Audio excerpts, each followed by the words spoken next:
Hello everyone. इस video में हम जेएसएससी सीजीएल के प्रीवियस ईयर प्रश्नों को देखेंगे। तो जेएसएससी के प्रीवियस ईयर प्रश्नों को देखेंगे। तो देखिए, पहला प्रश्न है आपकी स्क्रीन में। ए एक कार्य को 18 दिन में ए एक कार्य को 18 दिनों में करता है। बी उसी कार्य को ए द्वारा लिए गए समय से आधे समय में पूरा कर सकता है। यानी बी ए द्वारा लिए गए समय से आधे समय में पूरा करता है, तो 9 दिन में करेगा।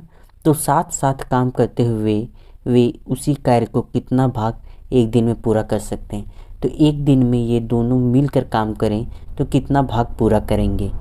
तो इस तरह का प्रश्न है। इसको आप दो तरीके से बना सकते हैं। तो चलिए पहले फर्स्ट तरीके को देखते हैं। फर्स्ट तरीका है कि ए एक 18 दिन में कोई काम करता है तो उसका एक दिन का काम कितना होगा, 1/18। बी 9 दिन में कोई काम करता है तो उसका एक दिन का काम कितना होगा, 1/9। जब भी हम 1 करेंगे किसी काम को तो वो एक दिन का काम निकल जाएगा, और एक दिन का काम हमारे सामने होगा तो उसको रिवर्स करेंगे तो वह कितना दिन में उस काम को करेगा वह निकल जाएगा। तो ए का एक दिन का काम 1/18 है और बी का एक दिन का काम 1/9 है। तो दोनों को निकालिएगा तो 18 एलसीएम, यहाँ पे 1 और यहाँ पे 2, यानी कि 3/18। इसको काटिएगा तो 1/6, यानी कि दोनों मिलके एक दिन में कितना काम करेंगे, 1/6 काम करेंगे। तो ऑप्शन ए राइट हो जाएगा। अगर पूछता कि कितने दिन में काम को पूरा करेंगे तो इसका रिवर्स कर देते, तो 6 दिनों में काम का कंप्लीट करेंगे, तो ये हो जाता। पर यहाँ पे एक दिन का पूछ रहा है तो 1/6 हो जाता। जो हमने एक तरीका देखा, चलिए एक और तरीके पर नज़र डालते हैं। जैसे ए एक कार्य को 18 दिन में कर रहा है, बी उसके आधे दिनों में कर रहा है। ठीक है, तो इसको हम यूनिक तरीके से बनाएंगे। इसमें एलसीएम 18 और 9 का एलसीएम कितना हो जाएगा, 18 हो जाएगा। 18 और 9 का एलसीएम 18 हो जाएगा। तो ए एक दिन में 1 यूनिट काम करेगा। 18 1 जा 18, 9 2 जा 18। तो बी एक दिन में 2 यूनिट काम करेगा। 9 का टेबल में 18 कितने बार में है, 2 बार में, तो उतना यूनिट एक दिन में काम करेगा। तो दोनों मिलके एक दिन में कितने यूनिट काम कर रहे हैं, 3 यूनिट काम कर रहे हैं। तो ये कितना हिस्सा है, तो हिस्सा निकालने के लिए हम उससे डिवाइड कर देते हैं। तो ये कितना हिस्सा होगा, 1/6 हिस्सा होगा। तो एक दिन में 1/6 काम करेगा। तो इसका राइट आंसर हो जाएगा ए। हमने दो तरीका से देखा इसको। आई होप आपको यह प्रश्न समझ में आ गया होगा। तो चलिए नेक्स्ट प्रश्न की ओर बढ़ते हैं। नेक्स्ट क्वेश्चन है आपकी स्क्रीन में, आप देख सकते हैं। यहाँ पे दिया गया है कि 4 का पावर 3.5 है और 2 का पावर 5 है, तो इसका रेशियो क्या होगा। तो यहाँ पे नीचे 2 है, ऊपर में 4 है, तो ऊपर वाले को भी 2 में कन्वर्ट कर देते हैं। तो 2 का पावर 2 हो जाएगा और इसका पावर 3.5 हो जाएगा, और 2 का पावर 5। जब भी ब्रैकेट में पावर रहता है तो ये आपस में इनटू हो जाते हैं।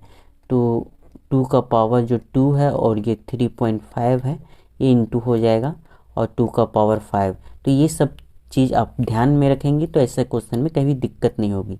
जब भी ब्रैकेट के में पावर रहेगा, 2 पावर रहेगा ब्रैकेट में, तो वो आपस में मल्टीप्लिकेशन हो जाते हैं। तो ये देख सकते हैं आप।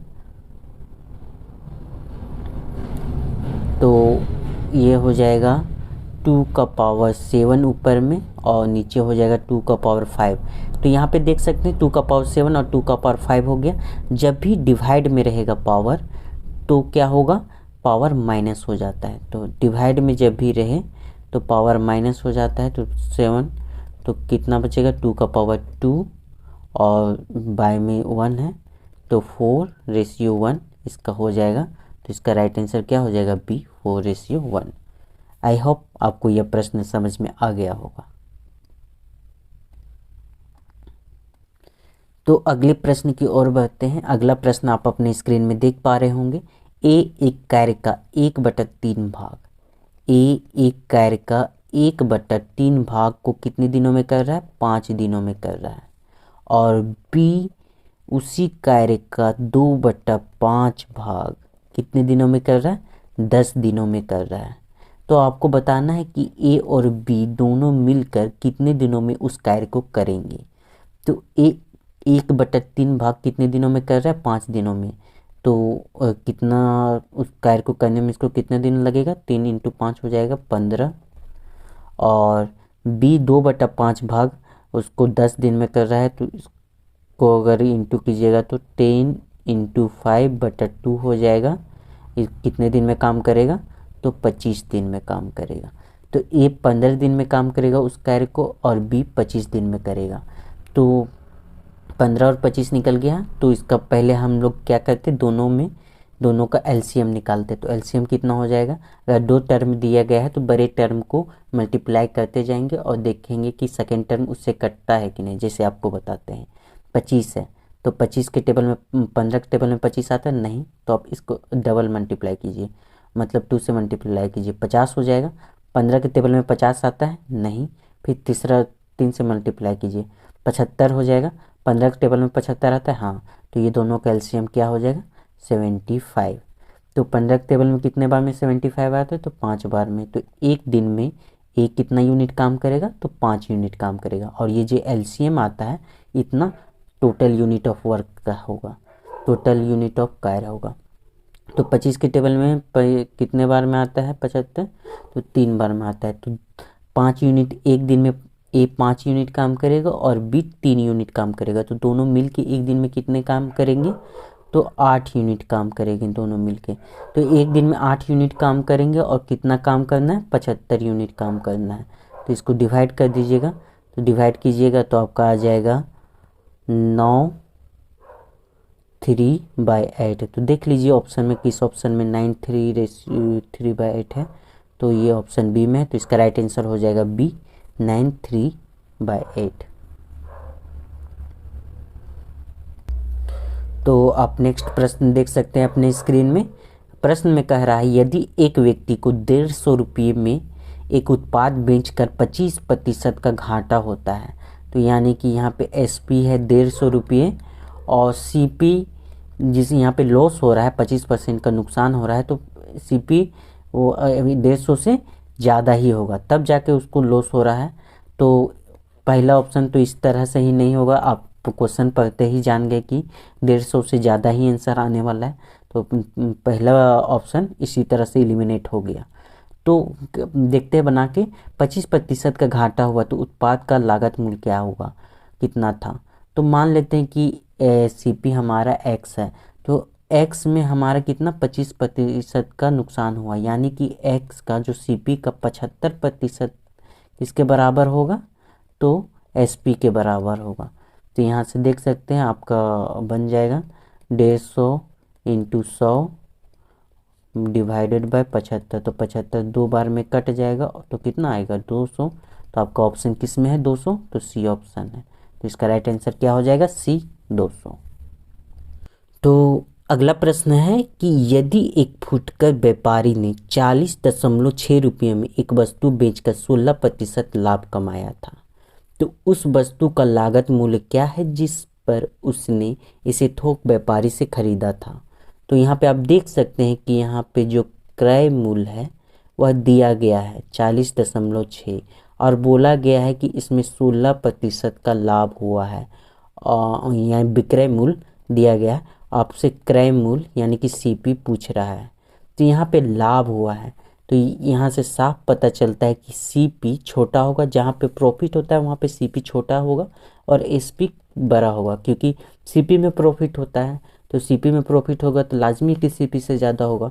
तो यहाँ पे सीपी एसपी से छोटा होगा, तो यानी कि 40.6 से छोटा आंसर होगा। तो यहाँ पे 50 तो नहीं होने जा रहा है, 45 तो नहीं होने जा रहा है और 40 भी नहीं होगा, क्योंकि 16% का यहाँ पे फासला है 40.6 एसपी और सीपी में। तो इतना कम का मार्जिन तो नहीं दिखेगा, तो बी नहीं होगा। तो यहाँ पे डायरेक्ट ऑप्शन देखने से आपको पता चल रहा है कि ऑप्शन ए इसका राइट आंसर होगा। तो चलिए इसको बना के भी दिखा देते हैं। तो यहाँ पे आप देख सकते हैं कि एसपी आपका 40.6 हो गया, सीपी आपको निकालना है। तो मान लीजिए एक्स है, 16% का लाभ हुआ है इसमें सीपी में, तो इसकी कितनी बढ़ेगी, तो 116/100 बढ़ जाएगा। वो कितने के बराबर होगा, 40.6 के बराबर होगा। इसको आप काट दीजिएगा तो इधर जाएगा, तो 4060 और 116 डिवाइड हो जाएगा, तो काटिएगा तो ये 35 के बराबर आ जाएगा। तो इसका राइट आंसर क्या हो जाएगा, A35। अगला प्रश्न देखते हैं। अगला प्रश्न दिया गया है कि यदि एक वस्तु अपने निर्धारित मूल्य के 2/3 मूल्य पर बेची जाती है तो 20% का घाटा होता है। तो यदि इसे निर्धारित मूल्य पर बेचा जाए तो कितने प्रतिशत का लाभ होगा। तो एक वस्तु है, तो मान लेते हैं यहाँ पे SP को X मान के चलते हैं और CP को Y मान के चलते हैं, यानी कि विक्रय मूल्य को X मान के चलते हैं और क्रय मूल्य को Y मान के चलते हैं।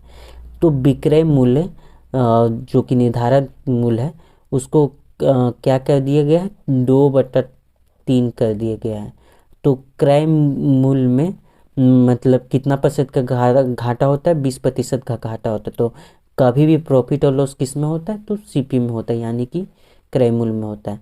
तो 20% का घाटा होगा तो कितना हो जाएगा, 80/100। तो 80/100 हो जाएगा। तो आप यहाँ पे बोलते हैं Y/X निकालिए, CP/SP निकालिए। तो Y/X कितना हो जाएगा, तो इधर ले जाइएगा, तो ये 100 को इधर ले जाइए, 80 को नीचे ले आइए। तो 100 200/8 24 240 हो जाएगा। तो इसको काटिएगा तो कितना हो जाएगा, 0 कट जाएगा और 10 और 12, यानी कि 10/12 हो जाएगा। यहाँ से आप देख रहे हैं कि CP कितने के बराबर हो गए, 10 के बराबर, और SP 12 के बराबर। तो यहाँ पे CP और SP, तो यहाँ पे क्या पूछ रहा है, तो प्रॉफिट पूछ रहा है। तो आप देख सकते हैं प्रॉफिट क्या हो जाएगा, कितने का डिफरेंस है CP और SP में, 2 का। तो 2 का डिवाइडेड बाय क्या होता है, CP होता है। तो CP डिवाइड कर देंगे इंटू 100, तो ये कट जाएगा, यानी कि 20% का यहाँ पे प्रॉफिट होने जा रहा है। तो कौन सा ऑप्शन हो जाएगा, A राइट आंसर हो जाएगा। अगर आपको इसी तरह से एकदम जल्दी में क्वेश्चन बनाना है, सॉल्व करना है, तो हमें कमेंट सेक्शन में बताइए कि आपको हमारे द्वारा क्लास की ज़रूरत है, आपको क्या रेगुलर बेसिस पे मैथ के क्लासेस चाहिए, तो आप कमेंट सेक्शन पे बताइए। अगर आपकी और से ज़्यादा संख्या में स्टूडेंट की मांग रहेगी कि रेगुलर बेसिस पे मैथ के क्लासेस चाहिए, ताकि मैथ का बनाने का स्पीड बढ़ सके और बेसिक कॉन्सेप्ट समझ में आए कि कब किस प्रकार से क्वेश्चन बन रहा है और थोड़ा सा भी परिवर्तन में किस प्रकार से अपने ट्रिक लगाना है और कहाँ पे कॉन्सेप्ट का यूज करना है, तो आप हमें कमेंट सेक्शन में ज़रूर बताइए। तो चलिए अगले प्रश्न की ओर बढ़ते हैं।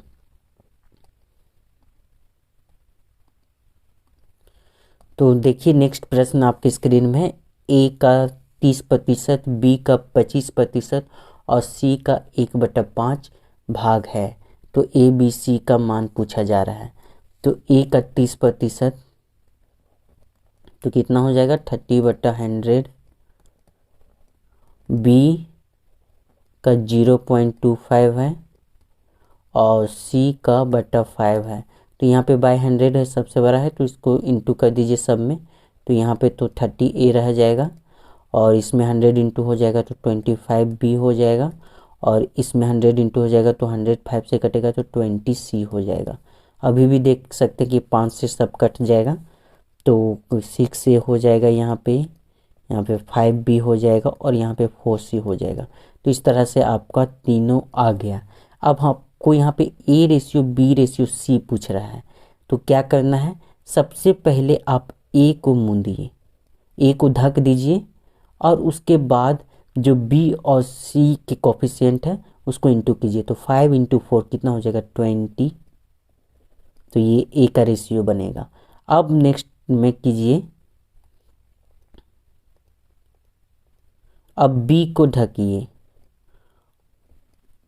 को ढकिए और जो बचा A और सी को इंटू कीजिए तो 6 4 जा 24 हो जाएगा। और इसी प्रकार आप सी को धकिए और ए और बी को इंटू कीजिए तो 6 5 जा 30 हो जाएगा, यानी कि 20:24:30 हो गया। ठीक है, तो इसमें 2 से तो कट जा रहा है तो 10 रेशियो सब में 2 से काट दीजिए 12:15। तो ये आपका A ratio B ratio C का आंसर होगा। तो इसका किस ऑप्शन से मिल रहा है, तो ए ऑप्शन से मिल रहा है। तो आपने किस प्रकार से इस तरह से रहेगा आपका रेशियो, तो किस प्रकार से उसको रेशियो में निकालेंगे ये आपने समझा। तो नेक्स्ट क्वेश्चन है 10% की छूट देकर एक विक्रेता उत्पाद की बिक्री पर 20% लाभ कमाना चाहता है। लागत मूल्य के ऊपर उत्पाद का बिक्री मूल्य कितने प्रतिशत बढ़ाया जाना चाहिए। तो यहाँ पे देखिए कोई वस्तु है, उस पे कहा जा रहा है कि इस मतलब इसके मार्क प्राइस यानी कि अंकित मूल्य में 10% की छूट दी जाए कि इस पर 20% का 10% की छूट देने के बाद भी इस पर 20% का लाभ हो। तो ये आपसे बोला जा रहा है। तो यहाँ पे आप देखिए कि आपको यहाँ पे दो चीज़ों पे ध्यान देना कि आपको मार्क प्राइस और सीपी को देखना है कि सीपी में कितना प्रतिशत बढ़ाया जाए कि मार्क प्राइस इसके बराबर हो कि 10% छूट देने पर भी 20% का लाभ हो। तो आप इसको इस तरह से सोच सकते हैं कि आप सीपी को 100 मानिए। ठीक है, तो इसमें आपको कितना लाभ चाहिए ये तो दिया गया है, तो इसमें आपको 20% का लाभ चाहिए। तो कितना हो जाएगा 120। तो ये हो गया आपका क्रय मूल्य, ये हो गया आपका विक्रय मूल्य, और अंकित मूल्य में 10% कम हो कि 120 बन जाए। तो अंकित मूल्य को 10% कम करने के लिए तो एमपी को कितने के बराबर बनाना होगा, 90% के बराबर बनाइएगा। तो ये किसके बराबर निकलेगा, 120 के बराबर। तो आप एमपी निकाल लीजिए 120 इंटू 100/90, तो ये लमसम 133.33 के बराबर आएगा। तो एमपी आपका निकल गया 133.33।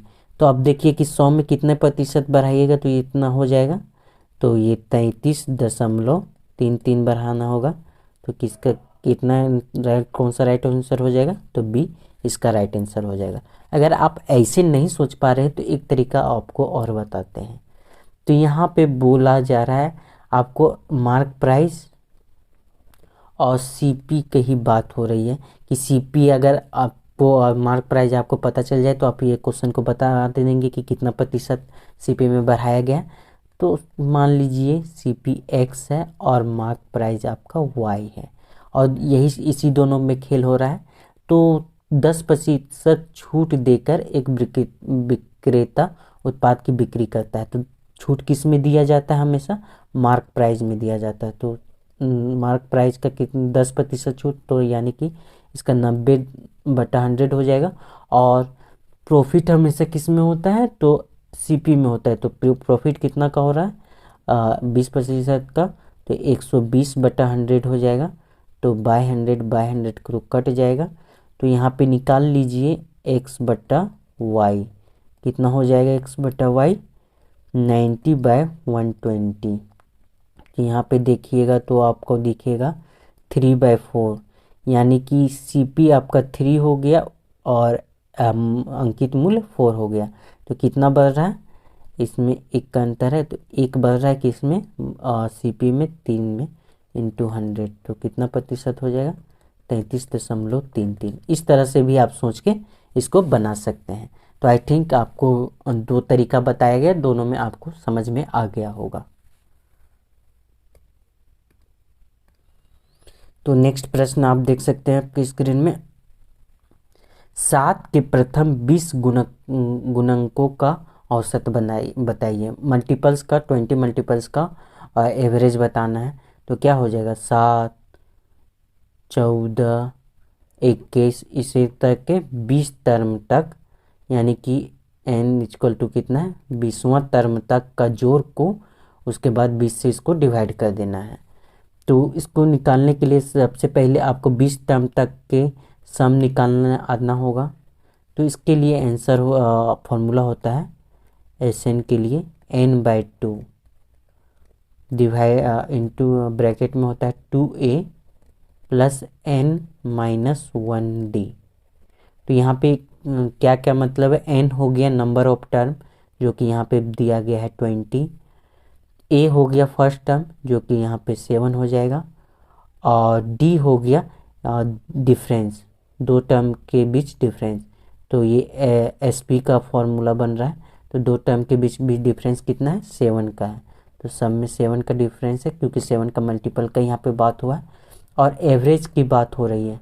तो इसको फिर n से डिवाइड कर दिया जाएगा क्योंकि एवरेज निकालना है, तो n से डिवाइड कर दिया जाएगा। तो आप देख सकते हैं कि n कट जाएगा तो क्या हो जाएगा 2 इंटू 7 प्लस n-1d, ये n 20 है तो n में 20 में 1 माइनस करेंगे तो 19, और d निकला है 7/2।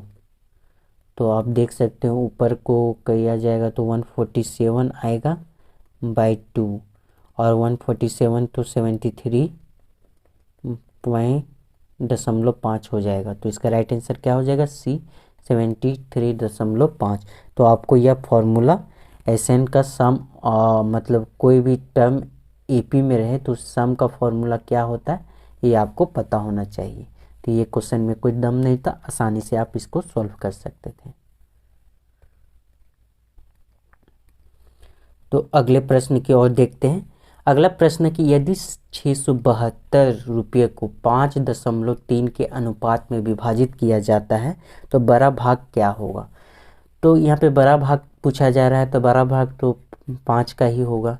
तो यहाँ पे 5.3 में विभाजित करना है 672 को, और ये इसका 5वां वाला हिस्सा को पता करना है। तो क्या करते हैं, रेशियो में बांटने के लिए, जैसे 672 है इसको 5:3 में बांटना है तो 5 और 3 को जोड़िए, कितना हो जाएगा 6, 7, 8 हो जाएगा। और किसका हिस्सा पूछ रहा है, बड़ा का हिस्सा पूछ रहा है तो 5 का हिस्सा चाहिए तो इंटू 5 कर दीजिए। तो इसको काटिएगा तो 80 8 64 और 3 बचेगा तो चौके 32, तो 84 इंटू 5 कितना हो जाएगा 420। तो 420 इसका राइट आंसर हो गया। तो दोस्तों आज के लिए इतना ही रखते हैं, अगले दिन फिर कुछ अन्य प्रश्नों के साथ आपके साथ मिलेंगे। अगर आपको किन्हीं प्रश्न में दिक्कत है या फिर आप रेगुलर बेसिस पे चैप्टर वाइज मैथ की क्लासेस चाहते हैं तो हमें कमेंट सेक्शन में ज़रूर बताएं। तो मिलते हैं आपसे अगले वीडियो में। वीडियो देखने के लिए आप सभी का बहुत बहुत धन्यवाद।